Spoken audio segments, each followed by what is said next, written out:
Assalomu alaykum hurmatli tomoshabinlar. Talqin va tafakkur ko'rsatuvimizning navbatdagi sonini boshlaymiz. Bugun hammamiz uchun muhim bo'lgan, javobi berilish kerak bo'lgan masalalar bor, to'planib qolgan mavzular bor.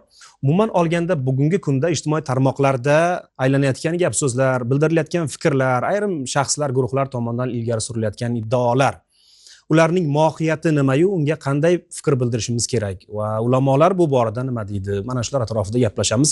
Ya'ni aniqroq qilib aytganda, mazhablar, ularning kelib chiqish tarixi va bugungi kunda mazhablarning ahamiyati, musulmonlarni birligini ta'minlashda ularning roli va aynan mana shu mazhab borasida bugun globallashuv davrida yashayapmiz. Ijtimoiy tarmoqlarda har xil fikrlar, gap so'zlar bor, yo'q emas, buni inkor qila olmaymiz.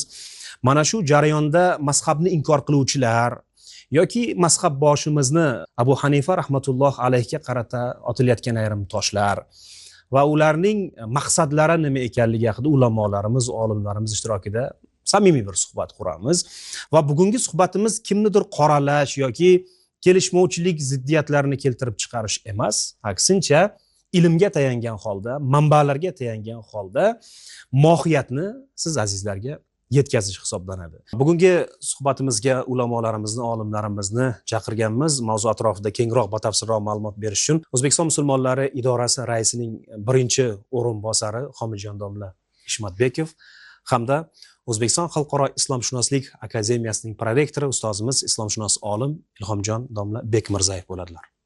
Ustozlar, yuqorida ta'kidlab o'tganimdek, bugun biz oldin uchramagan savollarga ro'baro kelyapmiz. Ijtimoiy tarmoqlarda har xil fikrlar, xususan din masalasida ham, shariat masalasida ham, mana mazhab masalasida ham to'g'ri oldinlari bildirilgan bu kabi fikrlar muayyan bir kitoblarda bitilgan, undan ko'pchilik omma xabar topmagan ustoz, to'g'rimi? Lekin bugun ochiqlik zamoni, internetda hamma har xil manbalarni o'qiyapti va u bilganlarini, o'qiganlarini ommaga havola qilyapti, taqdim qilyapti. Shu natijasida oddiy insonlarda yoki musulmonman degan yoki professional islomshunos bo'lmagan odamlar, oddiy musulmonlar tomonidan mana shu masalalarni eshitgandan keyin tushunmovchiliklar paydo bo'lyapti. Savollar paydo bo'lyapti. Keling, bugungi mana shu podkastimizda, suhbatimizda mana shu masalalar atrofida bir suhbatlashsak, samimiy suhbat qursak domla. Keling, tomoshabinlarimiz dastlab mavzuni mohiyatini anglashi uchun mazhab degan so'z har doim qulog'imizga chalinadi. Qaysi mazhabga mansubsiz desa ko'pchilik aytadi. Lekin shu o'zi mansub bo'lgan mazhab nima? Uning mohiyati nimadan iborat va uning asoschisi kim? Va bu mazhablar o'zi kelib chiqish tarixi qanday? Mana shular atrofida, demak, birinchi savolimizni shundan boshlasak domla. Mazhab nima va mazhablarning kelib chiqish tarixidan boshlasak. Marhamat ustoz. Bismillahirrohmanirrohim. Alhamdulillah, vassalatu vassalamu ala rasulillah. Dar haqiqat bugungi qo'yilayotgan mavzu, masala juda ham muhim bo'lib ham mana hozirgi davrda mana shunday turli toifalar chiqqan bir paytda mazhab mavzusini ko'tarilishligi va qaysidir ma'noda bunga bir tanqidiy yondashuvchilarni ko'payishligi xalqimiz orasida, ayniqsa yoshlarning orasida, demak, bu masalaga ozgina tushuncha berish lozim ekanligini keltirib chiqaryapti. Aytganingizdek, haqiqatdan ham bu mazhab avvalo nima ekanligini to'g'ri tushunib olishligimiz va keyingi mavzularni tushunishimizga bu albatta tayanch bo'ladi deb o'ylaymiz. Mazhab endi o'zi arabcha so'z. Mazhab degani bir yo'l, yo'nalish degan ma'noni bildirsa, bu endi shar'iy tomondan bir ilmiy istilohga aylangan. Qaysidir ma'noda bu shunaqa bir ahli ilm orasida mazhab deganda albatta bir ilmiy yo'nalish degan ma'noda tushuniladi. Ya'ni bu o'sha Qur'on, hadis, ya'ni dinimizni asosiy manbalaridan mushtahid ulamolar ijtihod qilib qonun chiqarish yoki shar'iy hukm chiqarishga joriy qilgan bir o'zlarini qonuniyat yo'llari deb atasak bo'ladi. Ya'ni soddaroq aytadigan bo'lsak, o'sha Qur'on va hadisga qanday qilib amal qilishlikni yo'lini ko'rsatib berish. Chunki har kim ham o'zicha Qur'oni Karimni o'qib, o'rganib, undan bir o'zi uchun xulosa ola olmaydi. Yoki hadis sharif. Bunday qaraganingizda shunday hadislar borki, zohiran qaraganingizda bir-biriga zid ko'rinadi. Chunki biz bilamizki, bu payg'ambarimiz alayhissalotu vassalomga Qur'on 23 yil davomida nozil bo'ldi. Mana shu 23 yillik davr boshidan oxirini ko'radigan bo'lsak, butkul bir-biri bilan teskari bo'lgan bir davrlar bo'ldi.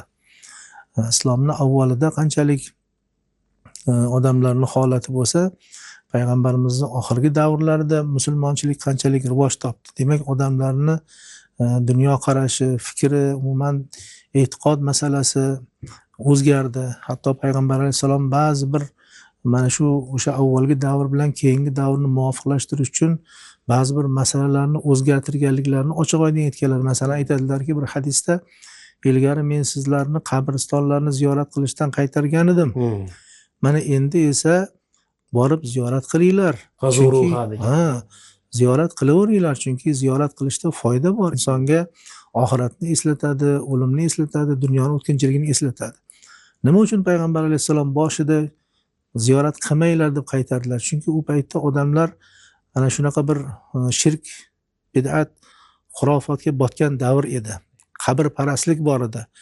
O'zlari muqaddas deb bilgan narsaga darrov shunga topinib, shundan bir najot so'rash holatlari avj olgan edi. Aynan dini islom kelib, yolg'iz Allohga iltijo qilishlikka buyurib kelayotgan bir davrda ularni o'sha qabr parastlikdan saqlab turishlik uchun ham ziyorat qilmanglar dedilar. Muayyan bir davrda o'sha bir muolajasi qilingan. Muolaja. Keyin odamlar Allohdan boshqaga sig'inmaydigan bo'lib, bunaqa narsalarni shirk, gunoh ekanligini anglab yetgandan keyin ana u narsada foyda bor ekanligini aytdilar. Bo'ldi, endi bundan buyog'iga bunaqa sizlardan o'sha shirk, bid'at, xurofot sodir bo'lmasligi aniq bo'ldi. Endi sizlar demak o'sha o'zinglar uchun iymon e'tiqodinglarni mustahkam bo'lishiga xizmat qiladigan jihati borki, oxiratni eslatadi deb ruxsat berdilar.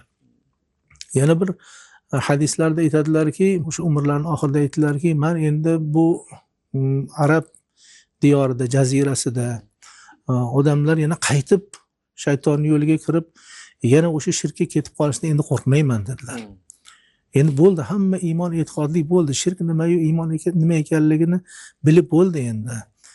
Demak, endi bundan xavfsirashga menga o'rin yo'q. Endi bundan buyog'iga endi o'zaro bir-biringlar bilan tortishib, iymon masalasida yoki har xil o'sha aqidaviy masalalarda tortishib, dunyoga berilib, bir-biringlar bilan kelishmovchilik bo'lishdan qo'rqaman dedilar. Chunki har bir davrni o'zini o'sha masalasi bor. Demak, shunga qarab turib, payg'ambar alayhissalom o'z davrida mana shu ishlarni avvalgi gaplar bilan keyingi gapni tafovutligi u jihatini bayon qilib berganlar. Endi payg'ambar alayhissalotu vassalom o'tganlaridan keyin u kishidan qolgan meros, hadis yoki Qur'on oyatlarini endi muvofiqlashtirishga kimlar endi buni javobini beradi deganda, aynan o'sha sahobalardan keyin chiqqan mana mazhab deyamiz, mazhab boshliqlari shu ishlarni qilishdi-da. Chunki bu bir hukmni chiqarishlik uchun faqatgina bir oyatni o'zini arab tilida o'qib tushunib olishni o'zi kifoya qilmaydi. Bu oyat qachon nozil bo'lgan, qaysi o'rinda nozil bo'lgan, nima sababdan nozil bo'lgan, hattoki ba'zi bir oyatlar borki, bir davrda nozil bo'lgan, o'sha davrga xos hukm bo'lgan, lekin keyingi davrda bunga amal qilishga hojat qolmagan, nosix, mansux degan masalalar bordi. Shuning uchun sahobalardan mana Ibn Mas'ud aytadilarki, vallohi Allohga qasamki, men dedilar, qaysi oyatni, qaysi joyda nima sababdan nozil bo'lganini hammasini aniq bilaman deganlarda.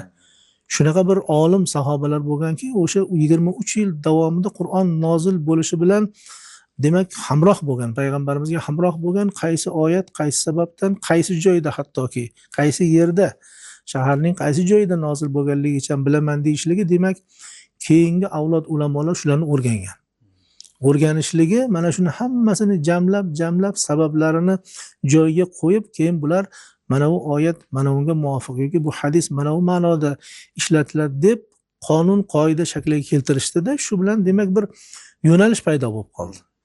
Bu faqat u kishini demak o'zidan kelgan fikr emas, bu balki o'sha sahobalardan keyingi ulamolar, ularning fikrlari hammasini jamlashlik bu juda katta nima deydi, insonda qobiliyatni ham talab qiladi-da. Bu shunchaki bir joyda bir qancha kitoblarni varaqlab o'qishlik bilan hosil bo'ladigan bu ilm emas. Bu balki bu Alloh taoloning irodasi bilan mana shu keyingi avlod mo'min musulmonlarni to'g'ri haq yo'lda yurishligi uchun mana shunaqa olimlarni ham chiqarib qo'yadi. Demak, o'sha mazhabni kelib chiqishligi ana shu mazhab boshilarini mana shu Qur'on va hadisga amal qilishlikni bir yo'nalishni bir tizimga solib berganlar. Shuning uchun mana shu tizim yoki mana shu yo'nalishni keyinchalik mazhab deb o'sha bir ilmiy istilohiy ma'no sifatida foydalanadigan bo'ldi. Demak, bu mazhablarni ustoz o'sha Qur'oni Karimga va payg'ambar alayhisolatu vasallam hadislariga olib boradigan bir yo'l desak bo'ladi. O'sha mazhab boshimiz haqida ham gap ketganda, Abdulloh ibn Mas'udni maktabi ekanligini, bevosita bu mazhablar payg'ambar alayhisolatu vasallamni yo'llari ekanligini ulamolar e'tirof etishadi. Shu nuqtai nazardan ustoz, mana mazhablar, ularning kelib chiqish tarixi va tadrijiy bosqichlari haqida ma'lumotlarimiz ko'p, juda ham ko'p kitoblarimiz yozilgan bor, ko'p tadqiqotlar qilinyapti. Bu borada qanday fikrlar bor sizda, marhamat? Ilhomjon, juda dolzarb mavzu. Mana Homidjon ustoz haqiqatda shar'iy jihatdan islom dini, islom ilmlari nuqtai nazaridan juda chiroyli bir uslubni ochib berdilar. Xorijiy tajribalarni o'rgangan va kuzatuvchi bir mutaxassis sifatida bir narsani aytishim mumkinki, 2023-yilda Oksfordda malaka oshirgan paytimizda bir juda katta tadbir bo'ldi, ilmiy anjuman. Eski o'sha Cherchill aynan Oksfordda tavallud topgan, shuni qasrida ana shu yerda o'tkazildi u tadbir. Shu yerda men stollarga yozilgan yozuvlardan ajablandim.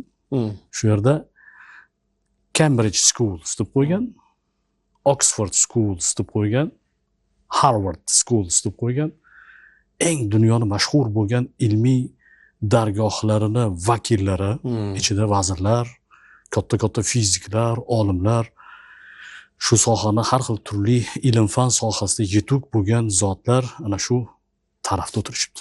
Shu maktab tarbiyalanuvchilari degan. Haqiqatda bu haqiqatlarni bu yevropaliklar qayerdan olgan degan savol paydo bo'ldi o'sha payt menda. Hozir ustoz aytganlaridek, haqiqatda mazhab yo'l deyishlik bilan bir qatorda bir maktab.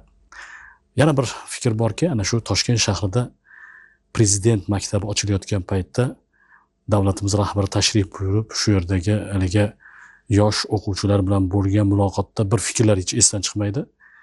Bu yerda sizlarga yaratib berilgan sharoit, bu texnik jihozlar, bu zamonaviylik o'z yo'liga, lekin bilasizmi, asosiy masala ustoz. Ta'lim va tarbiya uyg'un holatda bo'lmas ekan, demak, aniq bir natijaga erishib bo'lmaydi degan. Hozirgi kungacha mana islohotlarni, diniy sohada olib borilayotgan islohotlarni samarasi, pirovardida ham aynan mana shu g'oya, mana shu shior yotganligini ko'rishimiz mumkin. Men aytmoqchi bo'lganim nima? Mantiqa oling. Islom dinini paydo bo'lish tarixiga nazar tashlaydigan bo'lsak, ilmiy tadqiqotlarda ustoz, demak, to'g'ridan to'g'ri tushunish bor. Hozir ayniqsa Yevropada juda rivojlangan, mana bizga ham kirib kelyapti. Mantiqiy tushunish bor, logical deb qo'yadi. Tarixiy tushunish bor, yoki tahliliy tushunish bor, tanqidiy tushunish bor. Qur'oni Karim payg'ambar alayhisalomga nozil bo'ldi 23 yil davomida. Mana shu payg'ambar alayhisalom sallallohu alayhi vasallam oyatlar orqali senga Qur'onni nozil qilamiz, odamlar shu kitobdan o'rganib olaveradilar demadiki Alloh taolo. Mana oddiy mantiqiy yondashuv. Demak, hozirgi kunda aynan mazhab kerak emas, ustoz aytganlaridek, yoki bo'lmasa bu mazhabsizlik, ya'ni biz faqat Qur'on va hadisga suyanamiz deyishliklarida, aksincha Alloh taolo buyurdi, payg'ambar alayhisalom eng odamlarning ichidan fazilatli insonni, zotni tanlab, endi mana shu Qur'ondagi oyatlarni yetkazib odamlarga. Qavmga tushuntir. Oson, sodda, jo'ng tillarda tushuntir. Hadislar orqali yetkiz. Qudsiy, nabaviy hadislar orqali. Payg'ambar alayhissalom juda bir soddalik bilan haqiqatda sahobalarni tarbiyalab bordilar. Mana ustoz bo'ladilar. Ayniqsa o'sha mashhur rivoyatlar keladi. Ar-Rijal havla Rasul degan mashhur kitob bor. Ya'ni payg'ambar alayhissalomni atrofida to'plangan sahobalarning hayoti, ilmiy faoliyatiga bag'ishlangan asarda ham Banu Qurayza hozirgi kundalik kvartali aholi yashaydigan punktiga borishlikka payg'ambar alayhissalom buyruq berdilar va ketayotganimizda aytdilarki, asr namozini Banu Qurayzada o'qinglar degan topshiriq bo'ldi. Shunda jamoa ketayotganda bir guruh aytdiki, Rasululloh bu yerda tezroq boringlar degan ma'noda aytdilar. Asrda vaqti kirdi, shu yerda o'qib olamiz endi deb bir vodiyda o'qishdi va yana yo'llarida davom etdilar. Yo ba'zilar aytdiki, yo'q, asrlar o'sha yerda. bu yoqda o'qiymiz-ku degan fikr bo'ldida, borgandan keyin buyruq deb tushunishdi va o'sha Banu Qurayza yashaydigan rayonda keyin o'sha asr namozini ado qilishdi va Rasululloh sollallohu alayhi vasallamdan so'raganlarda siz ham to'g'ri qildingiz. Mana o'sha davrdan uslublar boshlandi. Va qaysidir sahobiylar mana shu o'rinda Abdulloh ibn Abbosni fikrini, ijtihodini ma'qullab, qo'llab-quvvatladilar. Bir guruh sahobiylar, demak o'sha Abdulloh ibn Mas'ud deymiz, Abdulloh ibn Umar va umuman sahobalar davridanoq sodda til bilan aytganda ustoz va shogird an'analari shakl. Umuman islomiyat ustoz va shogird an'analariga qurilgan. Masalan, mazhablarni oladigan bo'lsak, ba'zi bir bemazhab, mazhabsizlikni talqin qiladigan yoshlar aytadiki, bir hadis aytsangiz, silsilasi bilan gapiring, shu hadisni aytishadi. Fulan ibn Fulan ibn Fulan ibn Fulan ravahu kaza deb turib, shuni bir 6 ta zanjirini aytib bermasangiz, u to'qima bo'lishi mumkin, mavzu bo'lishi mumkin deb turib, sizga biroz ta'na toshlarni otib qo'yishadi. Lekin Abu Hanifani maktablari haqida so'rasangiz, aslida bu ham xuddi san talab qilayotgan zanjir o'laroq Rasululloh sollallohu alayhi vasallamga bog'lanadi-ku.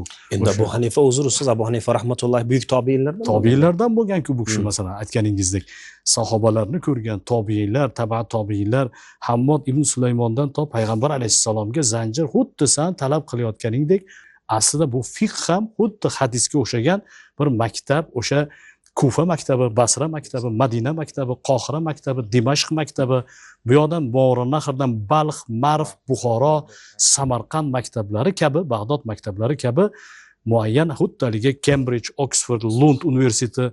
Men o'shanda so'radimki, Lund ko'proq nimasi bilan mashhur desam, tibbiyot sohasi bilan.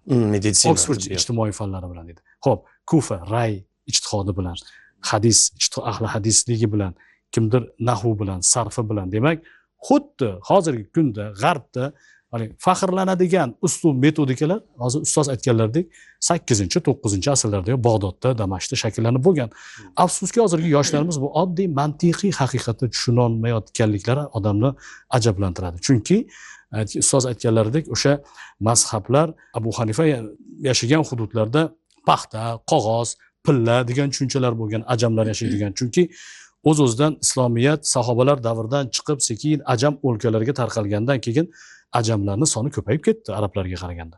Butun boshi Eron, Ozarbayjon, Markaziy Osiyo, Xuroson hududlari, bu yog'i Shimoliy Afrika, qancha hududlar islom dini yetib borgandan keyin u yerda Arabiston yarim orolida bo'lmagan an'analarga fiqhiy, aqidaviy yoki ruhiy javob berish kerak edi. Mana shu javoblar. Masalan, pilla bo'lganmi arablarda? Bo'lmagan-ku.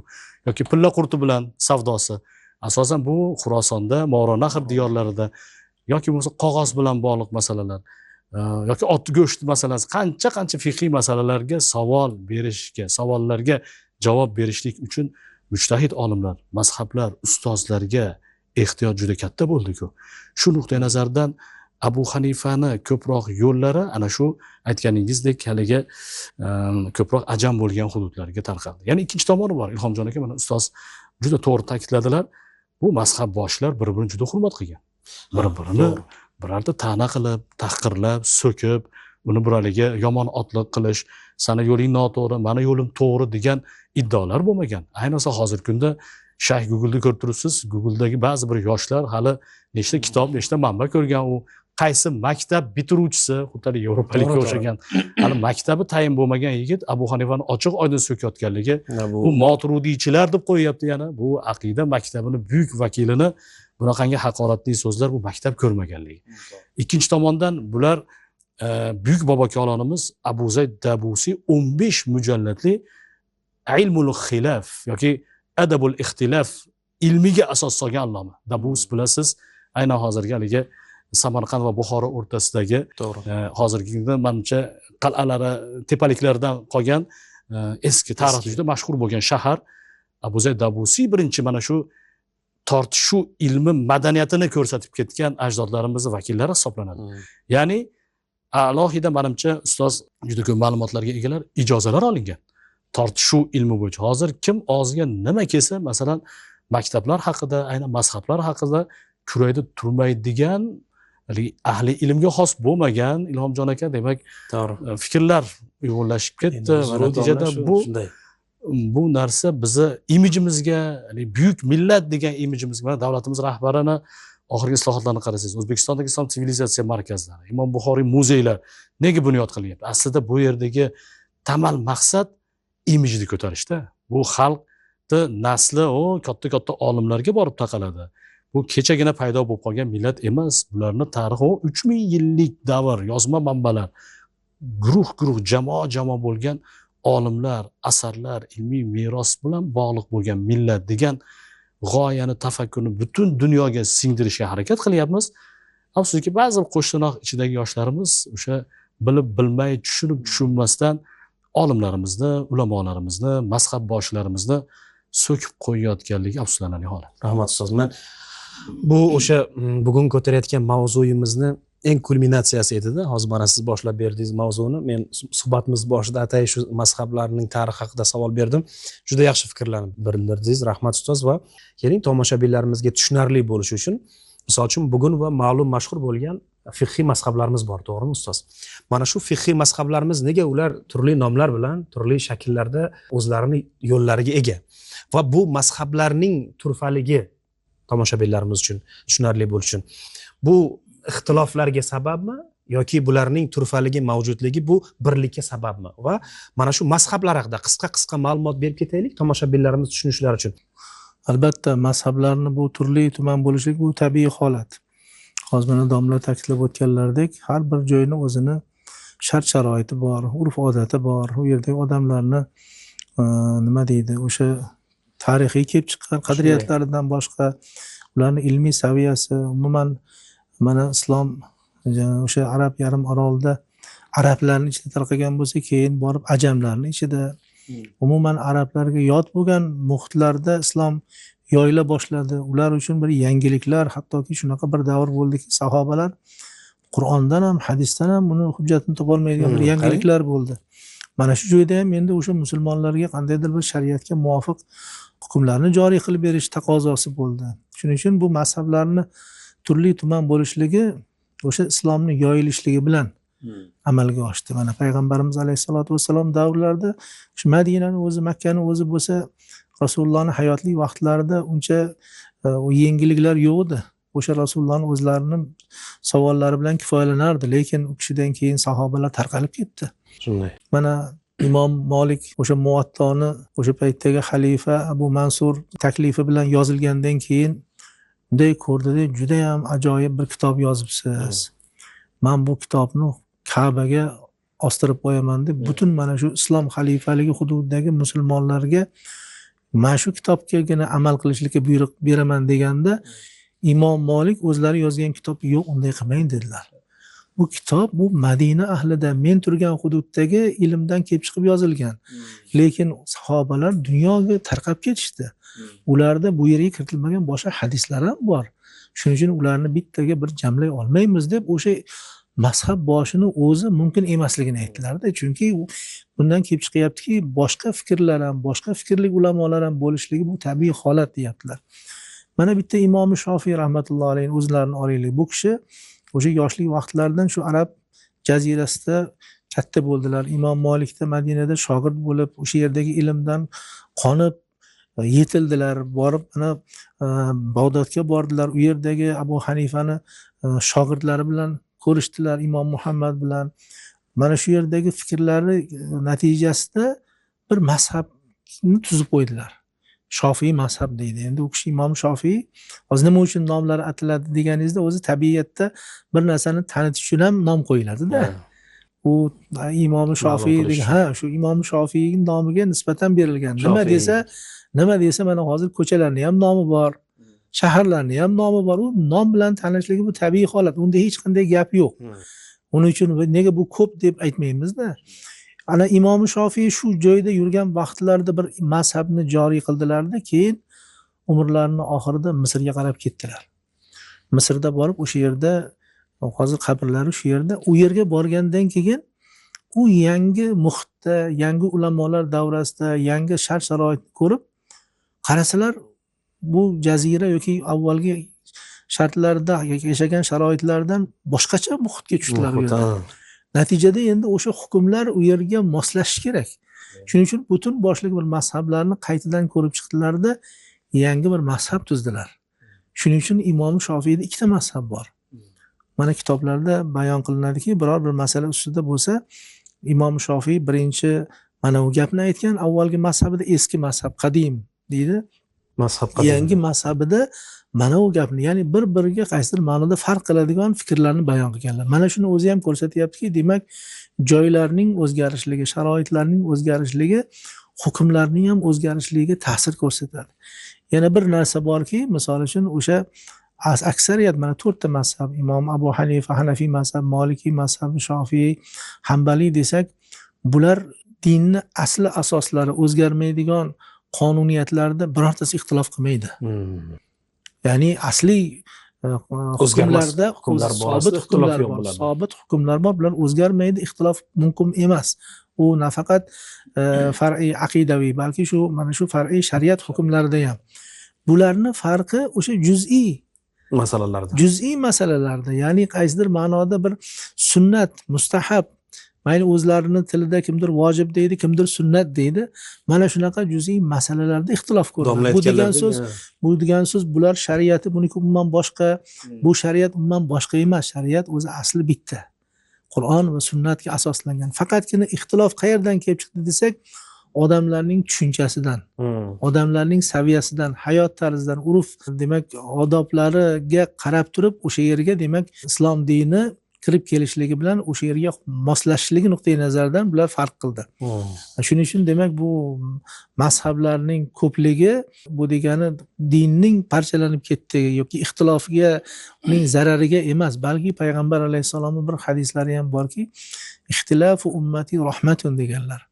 Mening ummatimni mana shunaqa har xil fikrlik bo'lishligi bu Allohning bir rahmatidir deganlar.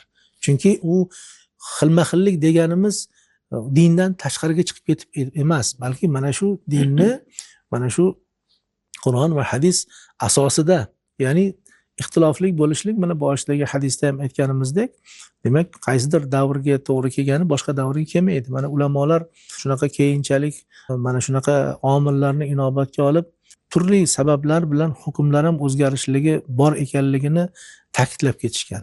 Misol uchun zamonlar o'zgarishligi bilan, makonlar o'zgarishligi bilan, urf-odatlar o'zgarishligi, odamlarning ijtimoiy, iqtisodiy holati o'zgarishligi bilan yana yangi hukmlar joriy bo'ladi. Chunki insoniyatda hayoti doim bir moramda bir tekis ketmaydi. To'g'rimi? Bitta odam shaxs nuqtai nazaridan olsangiz, odam tug'iladi, o'sib bir kuch-quvvatga to'lagan yosh navqiron yoshda bo'ladi, keyin sekin-sekin katta bo'lib, qalb keksayib, zaiflashadi. Yoki bo'lmasam bir odam sog' salomat yurgan odam bilan kasal bo'lgan, bemor odam bo'lgan holati har xil. Demak, shariatimiz shunaqa bir har zamonga, makonga, insonni har holatiga javob beradigan, ya'ni yashovchan to qiyomatgacha boqiy qoladigan shariatligi ham shu yerdaki, u har kimni holatiga qarab javobini beradi. Hozir aytganimizdek, u Yevropada qanday hayot tarzi bor, u sharq davlatlarida musulmonlar yashaydigan yurtlar qandayki, musulmonlar ozchilik bo'lgan joylarda qanday bor. To'g'rimi? Shuning uchun demak shariat har joyga qarab turib, o'zini holatiga qarab hukm aytadi. Shuning uchun ulamolar ta'kidlaydiki, yana bitta asosiy muhim masala hozirgi kunda aynan o'sha hozir aytilgandek internetda o'tirib fatvo berayotganlarni eng asosiy xatosi nima desangiz, dunyoning bitta mintaqasida o'tirib ikkinchi mintaqadagi odamlarga savolga javob beryapti-da. Muammo shunda, tushunmovchilik.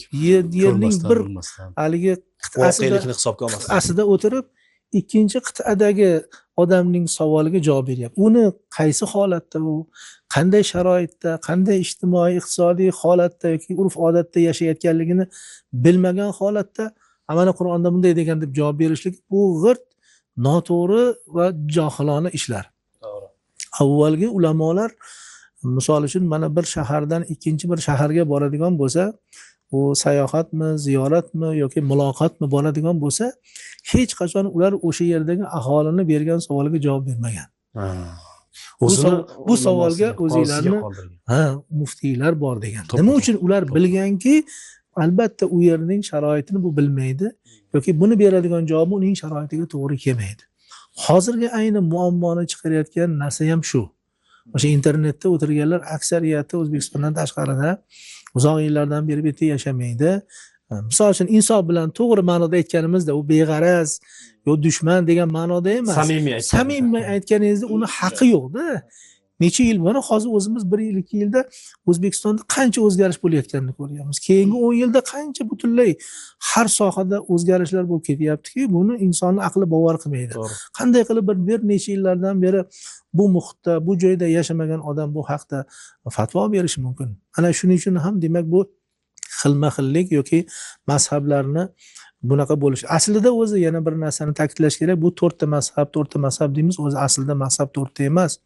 Bundan oldin juda ko'p mazhablar bo'lgan. Shunday. Lekin mana shu 4 ta mazhab kuchayib, shogirdlar buni davom ettirib, bular haqida mana domla aytganlaridek har bir mazhabda zabardast ulamolar chiqib ularni kitob asosida devonda saqlab rivojlanib. Bo'lmasam ko'plab sahobalar, misol uchun o'sha Imom Savriy misol uchun juda ham zabardast olimlar bo'lgan bular. Yoki Lays ibn Sa'd degan olimlar bo'lgan. Imom Malikdan ko'ra olimroq odamlar bo'lgan. Nima uchun so'rashgan o'sha paytda? Nimaga bu Lays ibn Sa'd juda ham zabardast olim kerak bo'lsa, Imom Malikdek bir mazhabning egasi bunga shogird bo'ladigan darajada-ku, nega bu odamni mazhabi bo'lmagan desa, chunki bu odamning shogirdlari buni rivojlantirib saqlab qolmagan deganlarda. Ya'ni bu ham bo'lsa bir Allohning irodasidir. O'sha qaysidir mazhablar rivojlanmay qoldi. Kitoblarda ba'zi bir fikrlari, ularni aytgan gaplari saqlanib qolgan, lekin tizimli ravishda saqlanmagan. Haqiqiy ma'noda tizimli boshidan oxirigacha aytganimizdek har bir zamonga kerak bo'lsa u javob bera oladigan darajada qonuniyatlari saqlanib qolgan mazhablar mana shu 4 ta. Shuning uchun o'sha qachon chiqqan, 1000 yil oldin chiqqan bo'lsa-da, ulamolar aytadiki, bu 4 ta mazhab mutavotir. Mana mutavotir degani Qur'oni Karim mutavotir. Ya'ni Qur'oni Karimni mana shu kundagi hozirgi biz qo'limizda turgan Qur'on payg'ambar alayhissalatu vassalomga nozil bo'lgan Qur'onning o'zi. Chunki buni hech qayerda bir o'zgarish yo'q, sababi minglab, millionlab odamlar buni rivoyat qilib kelyapti, o'qib kelyapti. Demak, 4 ta mazhabni ham hozir 1000 yillardan beri barcha ulamolar e'tirof etib kelayotganligi bu mutavotir. Mutavotirni inkor qilishlik, Qur'onni inkor qilishligini u iymondan ayiradigan narsa. Lekin bu mazhabni inkor qilsa iymondan ayiradi demayapmiz, bu aqlsizlik deyapmiz. Shuncha ko'p haligi zamonlar o'sha zabardast ulamolar e'tirof etib kerak bo'lsa bunga ergashib, taqlid qilib kelayotgan bo'lsa-da, lekin hozirgi paytda chiqib turib, haligi aytganlaridek nechta kitob o'qidimmi, o'qimadimmi yoki kimgadir shogird bo'ldim, bo'lmadimmi deb, ya bu bid'at. Bunga amal qilish kerak emas. Mana Qur'on turganda deyishligi bu umuman aqlsizlikni bir ko'rinishi. Bu suhbatdan shunday xulosa kelib chiqadiki, har bir yurtdagi inson yoki hududdagi inson o'zini ulamolarga ergashsa, o'zini muftiysini fatvosiga ergashsa, ixtiloflar chiqmaydi. Ya'ni bu boradagi muammolarga barham beriladi. Mana endi ko'p yuramiz ustoz, tadbirlarda suhbat qilamiz, odamlar bilan suhbatlarda bo'lganimizda ko'pgina mana shu ixtilofli masalalarda, ya'ni berilayotgan savollardan shuni anglaymizki, siz aytgan gapingiz to'g'ri. Men 100% qo'shilaman domla aytgan gaplarga. Biz buni masalani mohiyati qayerda deb so'rasak, internetdan, ijtimoiy tarmoqdan, palon Instagramdan yoki Telegramdan, YouTube'da eshitganman, ko'rganman, palonchi endi shayx deydi, palonchi domla deydi, o'zi tanimagan inson din nomidan gapiryapti. Shuni gapni olib asos qilib, u hayotida shuni realizatsiya qilmoqchi. Va ana o'shanda ishoning domla, ayrim aqidaviy masalalarda ham, ayrim fiqhiy masalalarda ham, ayrim oilaviy va ijtimoiy munosabatlar masalasida ham konfliktlar yuzaga kelyapti, ixtiloflar yuzaga kelib chiqyapti. Shuning uchun ham bugun bu masalani ko'tardik. Buni mohiyatini anglash kerak. Va mana yuqorida juda bir chiroyli ta'rif bo'ldi. 1000 yillardan beri kelayotgan yo'l bor. Bu yo'lni manbasi bor. Bu yo'lni bosib o'tgan minglab olimlar, ulamolar bor. Va bir tomonda o'zini havoyi nafsiga ergashgan yoki qanchadir 2-3 ta kitobni o'qib o'zini olim sanab 1000 yillik yo'lga teskari yurishga harakat qilayotgan yoki o'sha ishonchli yo'lni inkor qilayotganlar ham afsuski yo'q emas. Endi domla, men bu ikkalangizga ham bermoqchi bo'lgan savolim shuki, xo'p, nega unda bugungi kunda Qur'on, sunnat, ijmo, qiyosga tayangan bir necha asrlardan beri ilmiy metodologiyaga ega bo'lgan fiqhiy mazhab, Hanafiylik mazhabini inkor qilish yoki mazhab boshini haqorat qilish, u kishini obro'slantirishga qaratilgan fikrlarga biz duch kelyapmiz. Juda o'rinli va muammoli bir masalani o'rtaga tashladingiz. Shu o'rinda ustozning fikrlariga ozgina qo'shimcha qilib keyin hozir siz aytgan savolga o'tadigan bo'lsak, haqiqatda hozir 4 ta mutavotir mazhablar deb ustoz ta'rif berdilar. Haqiqatda u bitta bu mazhab, masalan Hanafiylik mazhabi faqat bitta Abu Hanifa shaxsiyatlari bilan bog'liq emas, butun boshliq bir armiya bu mazhabga xizmat qildi. Minglab olimlar turibdi Abu Hanifa rahmatullohi alayhi orqasida. Mazhab Imom Shofiyning orqalarida minglab armiya turibdi. Yoki Ahmad ibn Hanbal, Imom Malik hazratlarining orqasida. Biz hozir xuddiki 1500-safda turibmiz deydi masalan. 1500-safda qanday qilib payg'ambar alayhissalomdan to'g'ridan-to'g'ri bor bir ma'lumot, bu imkonsiz holat. Shuning uchun albatta u ma'lumotlar qo'lma-qo'l bo'lib turib bizni safga yetib kelishligi silsilaviy yetib kelishi an'anaviy shaklda. Endi ikkinchi tomoni bor. Hozirgi kunda hayot yassir va la tuassiru, ya'ni yengil tomonini ko'rishimiz kerak, og'irlashtirib yubormasligimiz kerak. Bashiru va la tunaffiru. Albatta, ana o'zingiz bayon qilganingizdek, demak, masalan bir dehqon odam ertalabdan kechgacha dalaga chiqsa, dalada mehnat qilsa, tarvuz eksa, karam eksa, charchab kechqurun uyga kelsa, unga endi aytilsa-ki, endi sen shariatingni ham o'rganishing kerak vaqt ajratib. Qur'on, hadisdan dalil olib yashagan degan avvalroq yo bir 3-4 soat sal damini olib turib, yana halol mehnat bilan yana dalaga chiqib ketishligi. Alloh taolo bunga yechim berib qo'yibdi-ku Qur'onda. Mana ustoz fasalu ahla zikri in kuntum la ta'lamun. Bilmagan narsalaringiz bo'lsa, zikr ahlidan so'rang. Shu zikr ahli Abu Hanifa va u kishiga ergashgan olimlar kim? Zikr ahli. Imom Shofiy, Imom Malik, Imom Ahmad ibn Hanbal. Hozir ustoz aytdilar, har bitta shaharda, mintaqani o'zining olimlari zabardast. Zamonamiz olimlari. Doktor, o'qituvchi, dehqon, texnolog, IT sohasi. U tushunmadim nima qiladi o'zini qiynab. To'g'ri. Egasidan so'rash kerak. So'ra. To'g'ri. Olimdan so'ra, fatvo o'z markaziga qo'ng'iroq qil. So'ra, masalaga oydinlik kirib, hayoti nega ixtilofga borasan? Uni ko'paytirib, undan muammo yasab, uni haligi bir fitnakor u olimning fikrini bu olimning fikriga to'qnash keltirib, bir-biriga qarama-qarshi qo'yish holati. Bizning kuzatishlarimizda hozirgi globallashuv davri, integratsiya jarayonlar, davlat chegaralari ochilyapti. Davlatlardagi iqtisodiy, turizm, global bir bilan qorishib ketayotgan madaniyatlar albatta mazhabga ham mazhablarga ham o'zini ta'sirini ko'rsatyapti. Hozirgi kunda bemazhablar deymiz, bularni 100% bu mazhabni so'kadi, mazhablarni tan olmaydi deya olmaymiz ham. Ular mazhablarni qabul qiladi ko'plari. Faqat mazhabga jiddiy qaramaydi. Mana hozirgi kunda fiqhiy istilohda ustoz buni kengroq bayon qilib beradi, talfiq masalasi bor. Masalan, Abu Hanifa bizning mazhabimizda some imomga ergashgan odam o'qilayotgan Fotihani yoki Zam surani farzi takror qilishi, u Abu Hanifa nega deb so'raganda, uni agar mantiqiy, falsafiy tomonini qaraydigan bo'lsangiz, yaqinda Ibn Sinoni biz namozga bag'ishlangan bir kitobini topib oldik. Aynan Faysal kutubxonasida saqlanayotganligini ko'rdik. Uni hozir talabalarimizga aytdik, uni keltirishmoqchi. Namozning ruhiyati haqida yondoshgan. Asl qo'lyozma. Asl qo'lyozma turibdi. O'zi ko'p emas, bir 28 varaqli risolacha.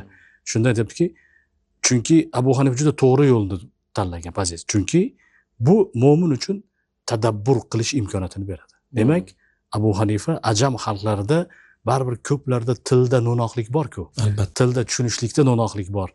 Qur'onni tushunishlik, hadisni, oyatlarni tushunishlikda undan ko'ra bu somiy bo'lib, sukut qilib, shu oyatlarda tadabbur qilsin. Ya'ni bir zum bo'lsa ham oxirat olamiga ko'chib, o'zini bir haliga bir zaif, hech kim emagan, bo'lmagan bir zaif gunohkor bandaligini bir yoki Alloh taolo bilan muloqotda bo'lib turganligini his qilsin.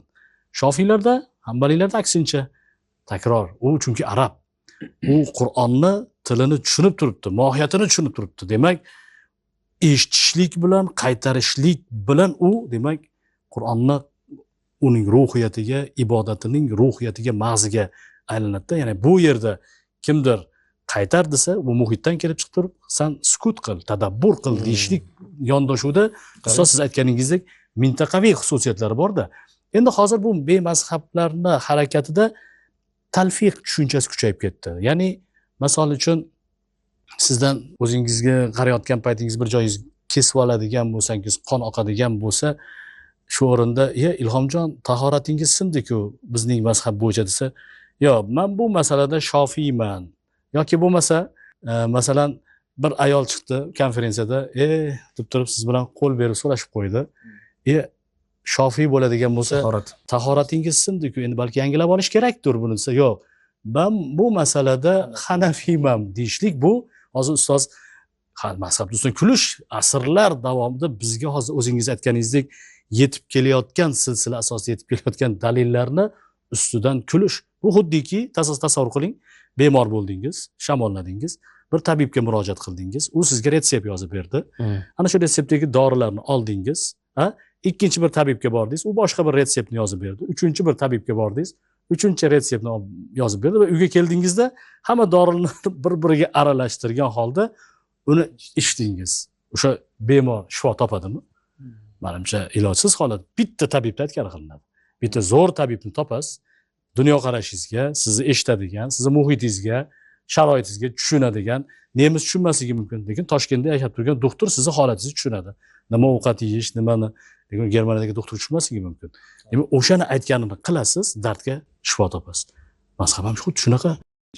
Yaxshi masalalar ko'tarish ustoz. Haqiqatan men domla sizga savolim, mana shu domlaning gaplaridan kelib chiqib juda o'rinli fikrlar bo'ldi. Talfiq masalasida. Umuman bir mazhabni tutish shar'iy tomondan u qanday qaraladi bunga? Men diniy rakursda qanday qaraladi? Va bu muayyan bir hududda yashayotgan, istiqomat qilayotganlar o'sha mazhabga ergashishi bu ixtiloflarni oldini olishga qanchalik hissa qo'shadi, qanchalik asos bo'ladi? Shu haqida to'xtalib o'tsangiz. O'zi aslida endi mazhab bu yuqorida aytdik. O'sha ijtihod mujtahidlarni hukm olishdagi qoidalarni majmuasida buni faqatgina o'sha shunga layoqatli bo'lgan ma'lum darajadagi ilm hosil qilgan odamlarni, olimlarning ishi bu. To'g'ri. Oddiy odamlar mazhab desangiz nomini bilishi mumkin. Mazhabdan mazhabni farqini bilmaydi. To'g'rimi? Shuning uchun ularga faqatgina nima kerak? Faqatgina shu olimdan savol so'rash kerak va olim unga javob berish kerak. Ulamolar, keyingi ulamolar sodda qilib aytishganki, o'sha omi odamning mazhabi o'sha imomning mazhabi deganlarda. Tushundingizmi? U Hanafiy, Shofiy mazhab deyilmagan. Tabiiyki bizning yurtimizda ming yillardan beri Hanafiy mazhabida. Demak, shu borada olimlar chiqqan, shu borada kitoblar yozilgan va shunga demak xalqimiz amal qilib kelyapti. Shu ulamolarimizga ergashib kelyapti. Va barcha ulamolar Hanafiy mazhabi bo'yicha hukm chiqaradi, fatvo aytadi, mana shu bo'yicha ibodat qiladi va xalqimizni shu yo'lda boshqarib kelyapti. Masala shuki, faqat xalq shu o'zini imomiga ergashsin bo'ldi. Imom biladiki, demak, meni qilayotgan amalim yoki ibodatim Hanafiy mazhabiga asoslangan deydi, bo'ldi, shuni o'zini kifoya. U har bitta shaxs bu amal Hanafiyda qanday, Shofiyda qanday deb bilishlikka u imkoniyati ham yo'q. Ularga yuqorida domla aytganlaridek u ketmonni chopsin. To'g'ri. O'zini ishini qilaversin-da. Ulamo bu yo'nalishda masala keldimi, borsin-da o'sha imomdan so'rasin, bo'ldi. Shuning uchun ulamolar aytganki, qaysi bir hududda qaysi mazhab keng tarqalgan bo'lsa, o'sha yurtda yashayotgan oddiy fuqarolar shu mazhabga yoki shu ulamoga ergashishligi vojib. Vojib hisoblanadi. Nima uchun vojib? Chunki bu yuqorida aytganimizdek, uni ijtimoiy, iqtisodiy, siyosiy sabablari bor-da. Sababiyotlar ko'p. Mo'min musulmonlarning shu birga yurishligi, birga turishligi, bir fikrlik bo'lishligi kerak bo'lsa, masjiddagi namozi ham, ibodati ham bir xil bo'lishligini ta'minlash aynan mana shu mazhabga amal qilishlik bilan bo'ladi. Agar uni har kim o'zi bilganicha amal qilsa, o'zi xohlagandan so'rasa, bitta masjidda 4 ta odam 4 xil namoz o'qisa, albatta u ixtilof chiqishi tabiiy-da. To'g'ri. Endi bizda keyingi paytlarda bunga odamlar to'g'ri aytdilar. Odamlar havoi nafsga ergashib, u yoqqa borsa unga amal qilyapti, bu yoqqa borsa bunga amal qilyapti, o'zini xohishiga qarab amal qilyapti. Bu to'g'ri emas. Bu to'g'ri emas. Chunki ulamolar aytadiki, bu hozir mana o'sha ilmiy nomlanishi talfiq bo'lsa, bu go'yoki u o'zini xohishiga qarab turib o'rni kelganda bunga amal qiladi bugun. Ertaga shu to'g'ri kelmay qolsa boshqasiga amal qilib ketaveradi. Bu subutsizlik. Bu go'yoki shariatni ustidan kulish yoki eng asosiysi bu o'zini o'zi aldashda. Men ibodat qilyapman deyapti-da, haliga aytgandek tahoratsiz namoz o'qib qo'yapti-da. Namoz emas u. Namoz tahoratsiz qabul bo'lmaydi-da. O'zini o'zi aldashdan boshqa narsa emas. Xatarli tomoni shuni endi kimlargadir tarqatadi, kimlargadir o'rgatadi, qaysidir bir o'tirgan bir guruhida shu targ'ibotlarni qiladi, bu yaxshi emas. Bekorga oyatni keltirmadilarki, fasalu ahla zikri in kuntum la ta'lamun. Alloh taolo o'zi qonun, qaror chiqarib qo'yganda ahli ilmdan so'ragin deyapti. Chunki payg'ambar alayhisolatu vassalom bir hadisda aytadilarki, Alloh taolo ilmni hech qachon odamlarni qalbidan sug'urib olmaydi. Balki o'sha ahli ilmlarni dunyodan o'tkazadi-da, birin-ketin ahli ilmlar ketgandan keyin ilmsizlar qoladimi? Odamlar doimo savolga muhtojmi? Natijada o'ziga o'xshagan bir ilmsiz odamdan borib so'raydi, u ilmsiz tarzda bunga javob beradi, natijada o'zi ham adashdi, o'zgalarni ham adashtiradi. Ana shuning uchun bu so'ralayotgan odam kimga so'rayapman degan narsani birinchi navbatda muhim bilish kerak. To'g'ri.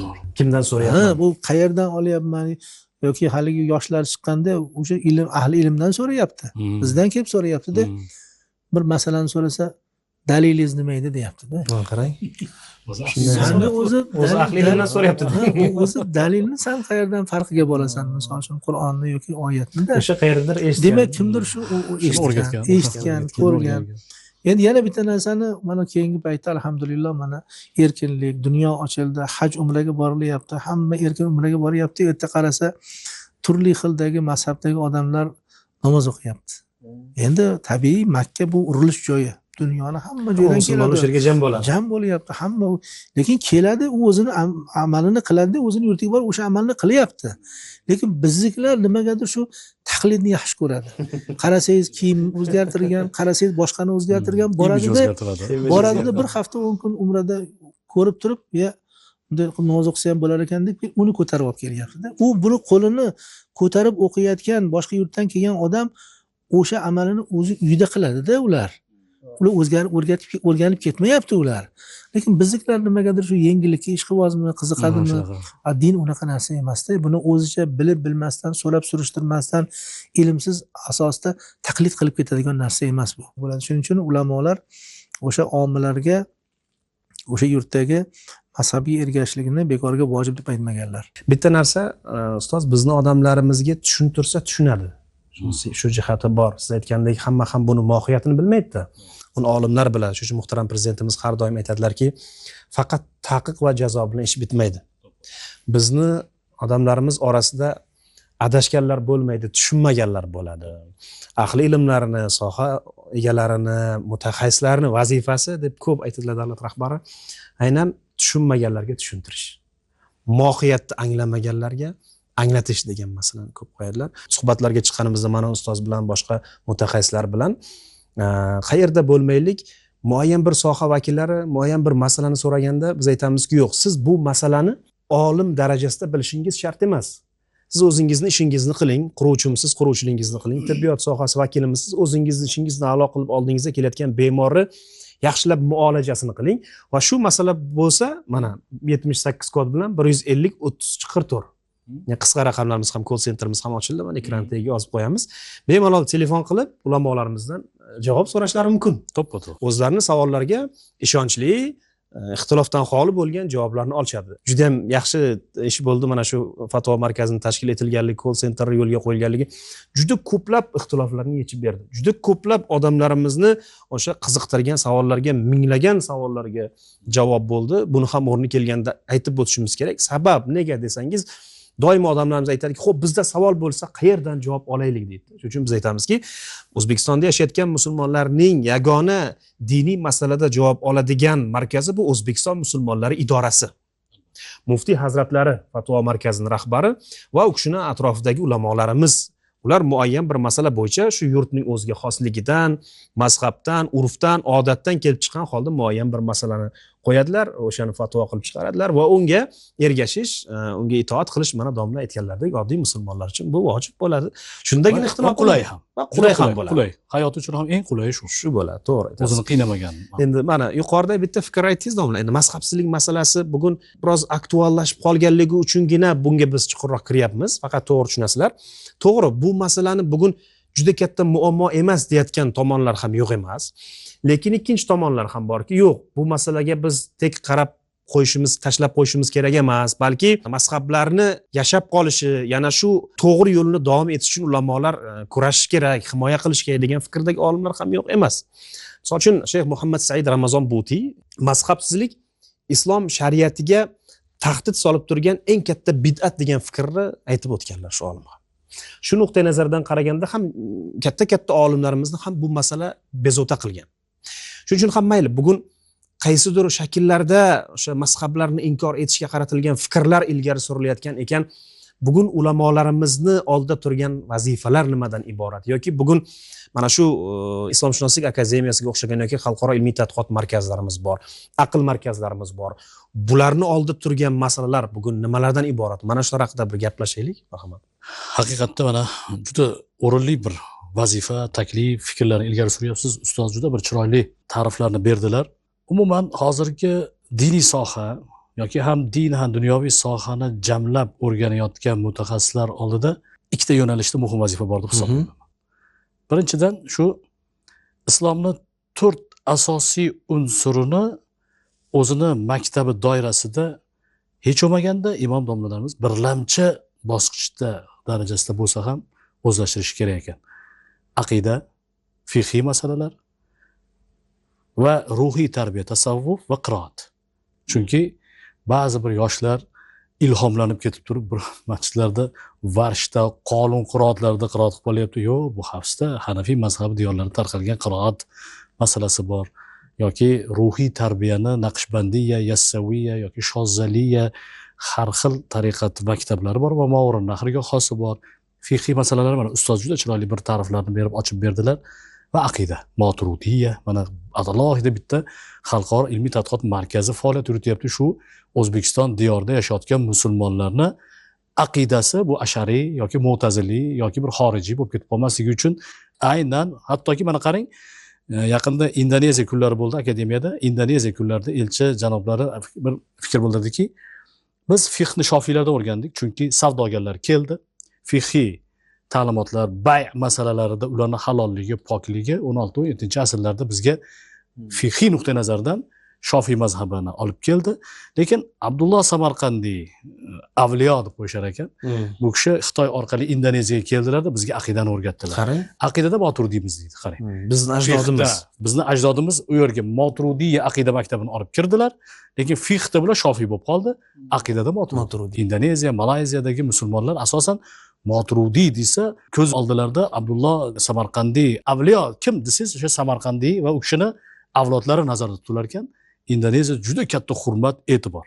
Endi hozirgi kunda bu globallashuv davrida integratsion jarayonlar, davlatlar, xalqaro munosabatlar, diplomatik munosabatlar, turizm, mana prezident 30 million olib chiqish kerak dedilar, masalan. Bu juda katta hajm, juda katta manba. Ikkinchi tomondan olimlarimiz oldiga jiddiy masalalarni ham qo'yishga to'g'ri keladi. Ya'ni hozirgi kundagi davr olimlari ikkita masalani bir-biridan ajratib olishlikni bilishimiz kerak deb o'ylayman men. Mana hozir balki ustoz ham o'zining fikrlarini beradilar. Birinchisi talfiq gaplashdik, ikkinchisi ma'zaq holati. Buni ham arablarda fiqhiy istilohda aytiladi, ma'aziq deb qo'yiladi. Ulamolar hozir mana fatvo kengashining jumhuri birlashib, ittifoq qilib, ustoz boshchiliklarida bir qarorga kelib, shu holatda masalan bedarak yo'qolgan, eri bedarak yo'qolgan ayol yoki mahramsiz ko'chaga chiqish, Andijondan kelish uchun o'qishga Toshkentga yoki qaysi mamlakatga borish uchun yoki haj, umra safarlari ma'zaq holatlar bor. Ya'ni boshi berk ko'chaga kirib qolgan holat. Nima qilsam aniq, jumhurning fikridan kelib chiqib turib, xalqqa chiroyli bir uslubda yetkazib qo'yishki, bu ham hozir ustoz aytganlaridek ilm ahli qilib berish kerak-da. Ustoz aytganingizdek, so'ragan imomini mazhabida qolaveradi avo. Bu masalada to'g'ri aytdingiz. Hozir mana O'zbekiston musulmonlari idorasi bir necha yillardan beri qo'shni davlat fatvo markazlari bilan aloqani o'rnatganmiz. ayniqsa keyingi mana turkiy tilli davlatlar hukumat rahbarlari birlashgandan Turkiy keyin davlat tashkiloti. o'sha turkiy tilli davlatlarni muftiyatlari ham kengashib birgalikda mana shunaqa ayni siz aytgandek ixtilofli bo'lgan, ya'ni bizni mazhabimizda oladigan bo'lsak hozirgi kunda qandaydir bir yechim topish qiyin bo'lgan masalalarda fikrlash boshlandi va bunga bir Bu nechta yaxshi masala qadam. Bu yaxshi bu qadam. bir nechta masalalarni hal qilindi. Misol uchun bitta aniq fakt aytaman. Mana keyingi vaqtda haj umra masalasida albatta navbat 10 yillab navbat kutyapti-da. Er-xotin yozilganda, lekin navbat kelishiga yaqin mahrami vafot etib qolyapti. Eri o'tib qolyapti. Ayol kishi endi qanday qilib mahramsiz boradi? Hajga. Yoki bo'lmasam umra masalasida. Ha. Umra masalasida yana qachondir borgisi kelgan edi, bormoqchida, lekin mahram topilmayapti. Juda aktual masala. Qanday qiladi degan masalada biz mazhabimizda oladigan shart. bo'lsak mahram shart. Mahram shart. Hattoki umraga mumkin emas, chunki umra bu sunnat. Ha.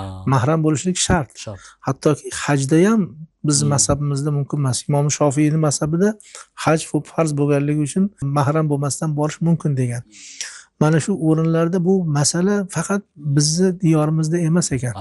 Qo'shni davlatlarda ham kerak bo'lsa shu muammo bor. Ozarbayjon, kerak bo'lsa Turkiyada ham bor. Turkiy davlatlar tashkilotiga a'zo mamlakatlar hammasida bor ekan. Shuning uchun bu masalada siz aytgandek o'sha ahli ilm ulamolar kelib o'zi aslida shundayki ba'zi bir mana shunaqa muammo tug'dirgan boyagi hadis bekorga aytilmaganda ixtilofu ummati rahmatun. Mani ummatimning ixtilofi rahmatdir degani bu ixtilof bo'lib har tomonga ketib qolish emas. Ixtiloflik degani bu joyda bo'lmagan masala mana unda yechim bo'lishi mumkin. Mazga o'sh turum deb qo'yamiz hozir. Ana shu holatda bu Xudoning rahmati bo'lib shu shariatdan chiqmagan holatda demak bu yerda shariatda yo'l topish degani bo'ladi. Ana shu o'rinda demak o'sha turkiy tilli davlatlar bu Qozog'iston, Qirg'iziston, O'zbekiston, Ozarbayjon, Turkiya kelishib turib, hozir mana bizni voqeligimizda gruppa bilan boryapti. Ya'ni markazlashgan holat tashkil etiladi. 50 ta odam boryapti. 50 ta odamni bo'lmaganda kami 25 ayollar. 50% ayol. Bu hozirgi kunda ayniqsa bu narsa hamma haligi shart-sharoitlar o'rganilgan, sharoitlar yaratilgan, ularni kerak bo'lsa bu yerdan ketishi, u yerda qayerda turishi, necha kun turishi, qayerlarda bo'lishi hammasi aniq-tiniq. Hech kim hech qayerda bir adashib qoladigan, yolg'iz qolib ketadigan yo'llarda ketishi yo'q oldingilarda. Shu haligi bir qiyin ahvollarga tushib qolish, mavhum bo'lgan holatlarga tushib qolish yo'q-da. Hozirgi vaziyatda marshrut aniq, boradigan joy aniq, qachon kim bilan bo'lishligi aniq bo'lgandan keyin o'sha fitnadan xoli bo'lgandan keyin demak shu masalani biz qilib bersak bo'lar ekan deydigan fikrga kelindi. Mana shu narsa demak hozirgi kunda bu masalalar hal qilishga o'tilgan. Shariatimizda ijtihod degan masala bor. Mana shunaqa ijtihodiy masalalar o'sha davr ulamolarining bu vazifasi. Bular shu vazifani yechib bermasa, unda muammo paydo bo'ladi. Shuning uchun har bir davrdan kelib, har bir joy sharoitdan kelib, mana ulamolar demak mana shu davrga mos fatvolarni chiqarishlik bularning zimmasida. Buni hamma ham qilmaydi. To'g'ri. Mana shuning uchun ham hamma davlatda muftiylar bor, fatvo markazlari bor. Aynan ularning zimmasidagi majburiyat.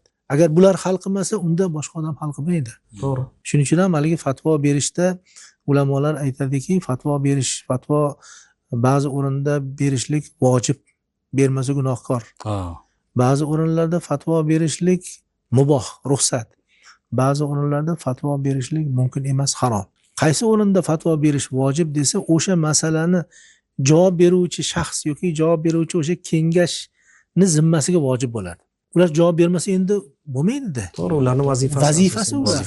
To'g'rimi? Ular berishligi vojib. Undan qochib bora olmaydi. Agar ular javob bermasa nima qiladi? Bular boshqa yoqqa borishga majbur bo'ladi.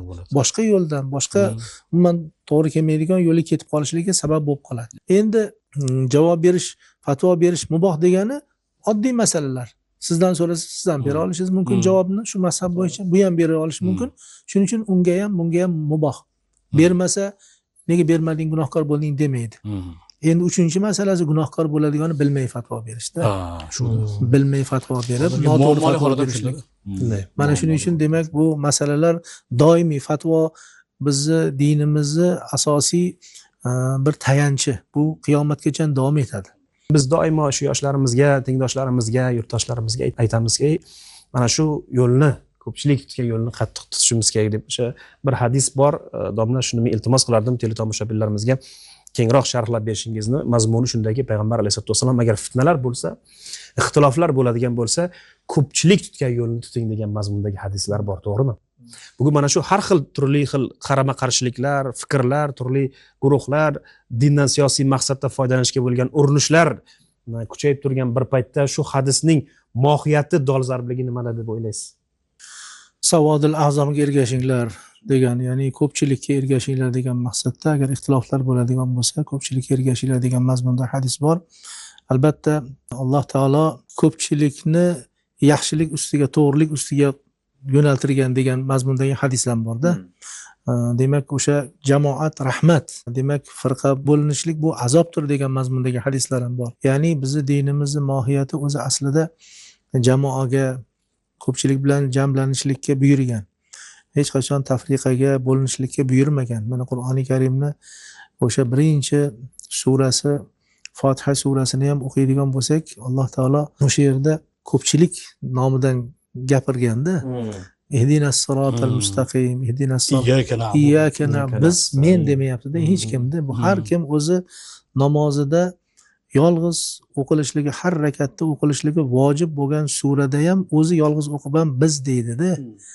Men demaydi-da. Chunki biz deganda orqamda shunday jamoat, biz ko'pchilikmiz degan maqsad bor-da. Shularni o'zidan ham ko'rinadiki, demak dinimiz demak jamlanishga, birlashishga, ko'pchilik bilan birga bo'lishlikka buyurgan. Bu bitta hadis bilan emas, umumiy mazmun mohiyatdan mana shuni keltirib chiqaradiki, va ikkinchi tomondan vala tafarraqu, tafriqaga bo'linmanglar deb uni ochiq oydin aytgan. Demak, mana shu hozirgi mazhab masalasi ham buni ko'tarib chiqishligimiz ham o'sha birlikka chaqirish. To'g'ri, maqsadimiz shu. Maqsad shu. Bir mazhabga ergashish, omiga vojib deyilishdan maqsad ham shu. Har kim o'zicha amal qilib ketadigan bo'lsa, u firqalanish, tafriqa hech qachon yaxshilikka olib bormaydi, unda baraka bo'lmaydi, balki unda ixtilof bo'lgandan keyin unda fitna, fasod, adovat, turli tuman fitnalar kelib chiqadi. Shu ma'noda demak bugungi kunda bu mavzuni yana va yana ko'proq yetkazishimiz kerak, xalqimizga buni ahamiyatini tushuntirishimiz kerak, yoshlarimizga buni asosini kerak bo'lsa tushuntirib berishimiz kerak. Bu kelayotgan 1000 yillik qadriyat inshaalloh bu qiyomatgacha davom etadigan bu. Kitoblarda hattoki buni to qiyomatgacha davom etadigan, to'xtamaydigan silsila degan gaplar aytiladiki, demak bu mana yillar davomida isbotini topib kelyaptimi? Demak, bundan keyin ham mana shu yo'lda yurishlik musulmonlarning birligi, ahilligi, totuvligi va barakasiga xizmat qiladi. Bundan voz kechishlik yo'q, buni turli tuman haliga aytganingizdek bid'at yoki boshqa deyishlik faqat o'sha odamlarni o'zgagina ziyon yetkazadi. Hech qachon bu mazhabga ham, mazhab boshiga ham zarracha ziyon yetkazmaydi. Uni hech qachon biz loy chapib ham, boshqa qilib ham uni obro'sizlantira olmaymiz. Alloh subhanahu va taolo Qur'onda sura Ra'dda shunday bir misolni keltiradiki, anzala minas samai ma'an fasalat awdiyatun biqadariha fahtamala as-saylu zabadan rabiya wa mimma yuqidun alayhi fin nari ibtigha'a hilyatin zabadan mithluhu kadhalika yadribu Allahu al-haqqa wal batil fa amma az-zabadu fayadhhabu jufaa'a wa amma ma yanfa'u an-nasa fayamkuthu fil ard. Ya'ni Alloh taolo shunday bir osmondan yomg'ir yog'diradi, jala yog'ganda ko'rasizki, hamma yoqda suv toshib ketadi. Ariq ham to'ladi, boshqa joylar ham, vodiylar ham to'lib ketadi. Suvga to'ladi. Keyin yomg'ir jala to'xtagandan keyin keraksiz boyagi ko'piklar, jala paytdagi ko'piklar poq yorilib yo'q bo'ladi-da, o'sha oqib turgan suv oqib ketaveradi. Odamlarga foyda yetkazgan o'sha boyagi ko'piklardan foyda yo'q. Shuning ko'plar yo'q ketadigan narsa. Xudo mana shunday botil bilan haqni Alloh shunday misol bilan keltirgan deb Qur'onda aytib qo'yibdi. Demak, bu unga har qancha ta'na-doshnom otuvchilar bu o'sha Abu Hanifani davrida bo'lgan. Mana misol uchun aytamiz, ahli roy deymiz, to'g'rimi? Ahli roy deganni o'zida bular go'yoki hamma narsani kallasidan olib gapiradi, Qur'onga qaramaydi, hadisga qaramaydi deb Abu Hanifa shu kallasidan gapiradi deb Imomi Ali roziyallohu anhu Hazrat Alining nabiralari boqir, men buni qanday meni bobomni dinini buzayotgan ekan deb imtihonga chaqiradi Abu Hanifani. Abu Hanifani chaqiradi-da, shu yerda og'irlik bilan, vazminlik bilan keling ustoz, mana bu yerga o'tiring deb o'zini loyiq joyga o'tkazib, har bitta masalasiga Qur'on, hadis bilan javob beradilar. Abu Hanifani o'sha ahli roy deganini jahli chiqib kelgan odamga Qur'on bilan, hadis bilan gapirib bergandan keyin sizni haqingizda aytilgan Nasib gaplarning hammasi botil ekan. Uzr ustoz, bugun ham bor Abu Hanifani hadisni bilmaydi deydiganlar. Ha, Bugun deb ham bor. o'sha davrda bu chiqqan. Mana shu davrgacha davom etib kelyapti. Bu narsalar hammasi boyagi aytgandek ko'pik gaplar. Ko'pik Hech gaplar, qachon Abu mutloq. Hanifani ham u kishining yo'llariga, mazhabiga ham hech qanday mana uncha bir ziyon yetkaza olmaydi. Bugungi mana shu biz ko'p takrorladik, bir so'zni ko'p ishlatyapmiz. Bugun globalizatsiya deyapmiz, bugun fikrlar xilma-xilligi, bugun din nomidan chiqib gapiruvchilar ko'p, turli tillarda gapirilyapti, subtitr bilan yoki tarjima qilinyapti, u tarqatilyapti. Va u xohlaymizmi yo'qmi, aqidaviy jihatdan, mazhab jihatdan bizni yurtdoshlarimizni, ya'ni bizni yurtimizda istiqomat qilayotgan Hanafiy mazhabiga ergashgan Imom Maturidiy ta'limoti aqidasida bo'lgan yurtdoshlarimizni fikrlarga to'g'ri kelmaydigan jihatlari ham bor, afsuski. Bunga o'xshagan fikrlar keng tarqalsa tarqaladiki, dunyo bo'yicha, ya'ni kamaymaydi. Shunaqangi paytda yoshlarimizni agar ta'bir joiz bo'lsa, xavf desak xavfdan, xatar desak xatardan himoya qilmoq uchun nima qilmoq kerak? Hozirgi kunda biz ko'p targ'ibot ishlarida shug'ullanayotganda yoshlarda hozir psixologlarimizni roli juda katta ekan, sotsiologlarni juda katta bir jamoa buni shundan olib chiqib ketish kerak. Bilmayman, bir ongidami yoki ong ostiga shunaqangi narsani singdirib yuborganda endi o'sha narsani. Shuning uchun aytganlaridek, haligi ko'pchilik tomonidan haqiqat ochiq-oydin ko'rinib turibdi. Lekin afsuski bu yigitni, yoshlarni noqis aqli shu haqiqatni ko'ra olmayaptimi yo yetmayaptimi bu narsani? Endi bir masala, ustoz, uzr gapingiz bo'ldi. Shu tushuntirgandan keyin shular tushunyapti-da. Tushunadiganlari ham bor. Ha. Yutug'imiz shu. Yutug'imiz shunda. Yutug'imiz shunda bo'lyapti. Ya'ni oldingi tadbirdan ko'ra hozir bosqichma-bosqich bularni anchasi aytganingizdek, haligi prezidentimizni ta'biri bilan aytganda tushuntirganimizdan keyin sekin ongini ostiga ta'sir qilingandan keyin haqiqat oldidagi ko'zning oldiga tuman tarqab keyin o'sha Mana bu o'zini samarasini Mana shu beryapti. samarasini Xohlaymizmi beryapti. yo'qmi, biz buni jamiyatda ko'ryapmiz. ko'ryapmiz-da. Yo'q desak xato bo'ladi, adolatsizlik bo'ladi. Chunki ana shu muhtaram prezidentimiz qo'ygan masala jaholatga qarshi ma'rifat, strategiya deydigan bo'lsak, bu strategik yondashuv bo'lsa, radikalizatsiyaga qarshi kurash borasida yillar davomida ishlanyapti-da. Va bu o'zini samarasini sekin-sekin beryapti. Haqiqatan ham bu ish hozir jadal rivojlanyapti. Ya'ni targ'ibot, tashviqot, fatvo berishlik, mana biz O'zbekiston musulmonlari idorasi qoshida o'sha diniy savol-javob rukunlari ochildi. To'g'ridan to'g'ri muloqotlar. Bir paytning o'zida yuzlab odamlar kiryapti. Kerak bo'lsa o'sha bo'lish keyingi sonlarni kutyapti. Kerak bo'lsa o'zlarini qiziqtirgan savollarni Ilmiy beryapti. suhbatlar bo'lyapti. Savollarni beryapti. Kitoblar o'qilyapti. Demak, keyingi vaqtlarda mana bunaqa imkoniyatlar ortgan sari, demak, aytganingizdek, xalq ham tushunishga o'tyapti, murojaat qilyapti. Hozirgi kunda mana bot o'sha fatvo markazimiz ulamolari aytib turishadi, minnatdorchiliklar kelyapti-da. Chunki haqiqatdan tan olishimiz kerak, ilgari talab qilardik-ku, lekin ularga berish imkoniyatimiz yo'q edi-da. Shunday. To'g'rimi, ularni kerak bo'lsa ta'qib qilardik-ku, lekin ularga berish imkoniyatimiz bo'lmasdi. Hozir beryapmiz. Isloh qilish borda. Demak, ularga bersak olar ekan, qabul qilar ekan. Joy ko'rsatsak, mana falon joydan san so'ragin desangiz, hozir aytgandek, uni telefon raqamini bersangiz, hozir navbat yetmayapti-da. Savolga mana ayniqsa o'tgan Ramazonlarda ko'rasiz, odamlar endi tuni bilan ham kerak bo'lsa uxlamaydi-yu. Shu navbat ko'payib ketadi. Shuning uchun qisqa raqamlik ochilishga ham majbur bo'ldikki, demak, o'zimiz ko'proq ishlashligimiz taqozo qilyapti. Biz talab qildikmi? Demak, bizni oldimizda ko'proq biz berishimiz kerak ekan. Xalqimiz olar ekan, xalqimiz bunga muhtoj ekan. Demak, o'sha hozirgi chetdan olayotgan internetdan olayotganlarni biz berishligimiz uchun, demak, qandaydir yana kengroq ko'lamda ishlarni olib borishligimiz taqozo qilyapti. Bu xalqimizga qaytiga qulay ham. Murojaat qilish oson, to'g'rimi? Ertaga javob olish oson. Kerak bo'lsa to'g'ridan to'g'ri kelyapti u, nafaqat u telefon yoki internet orqali, balki to'g'ridan to'g'ri kelib ochiq-oydin muloqot qilayotganlar bor. Demak, bu narsalar hammasi islohot uchun juda ham qo'l kelyapti va ayni paytda o'sha aytgandek, haqiqiy jaholatga qarshi ma'rifat usuli eng to'g'ri tanlangan yo'l bo'lyapti. Shunday. Rahmat ustozlar, mavzu juda katta, yuqori ta'kidlab o'tgandek, soatlab gapirishimiz mumkin, lekin vaqt baribir o'zini so'zini aytadi. Bugungi oldimizga qo'ygan masalalar atrofida atroflicha suhbatlashdik deb o'ylayman.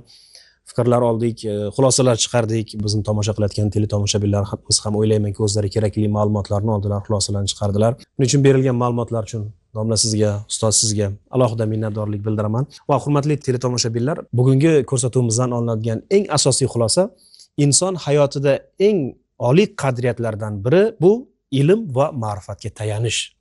Asrlar davomida sayqallanib, to'g'ri yo'l sifatida e'tirof etilgan ulug'larimizni yo'lni tutish, allomalarimizni boy ilmiy meroslarga tayanish hisoblanadi. Abu Hanifa kabi manhaji to'g'ri bo'lgan, yo'li nurli bo'lgan insonlarning yo'llari ustoz aytganlaridek to qiyomatgacha davom etadi. Bu yo'ldan odamlarni chalg'itishga bo'lgan urinishlar vaqt o'tib yo'qolib boraveradi. Oldimizda turgan keyingi ko'rsatuvlarimizda bu mavzu va buning atrofidagi masalalar borasida yana suhbatlashamiz. Bundanda qiziqarli bo'lgan, biz bilishimiz kerak bo'lgan, suhbatlashishimiz kerak bo'lgan ko'plab mavzularimiz bor. Shuning bilan bugungi suhbatimizga yakun yasaymiz. E'tiboringiz uchun rahmat. Keyingi dasturlarda ko'rishguncha xayr, salomat bo'ling.